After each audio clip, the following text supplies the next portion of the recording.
Let's go over the pots and utensils that we're going to need today. We're not actually going to need very many pots at all, but though each dish will have a lot of complex flavors in them, they're very, very simple to make. So we're going to be using a very small saucepan, and in this we're going to be adding a cup of water with a bouillon cube, but then we're also going to be adding some rough cut onion, carrot, and celery.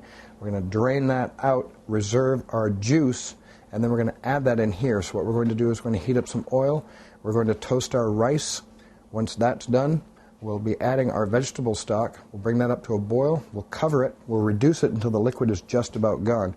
Now, as soon as we're done doing that, we're going to come back and make our stock again with the water and the bouillon cube and the carrots and the celery and the onion. We'll strain that out.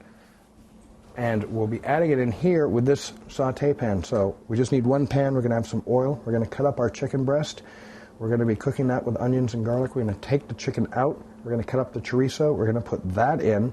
And then when the chorizo is just about cooked, we'll re-add our chicken.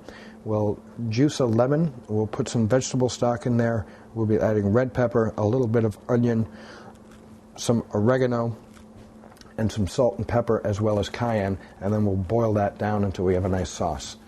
Right here we have this strainer. We'll be using that to strain out both of our vegetable stocks, but we'll also be juicing a lemon. So we're going to put this over here so the seeds will go straight into our strainer and not into our juice.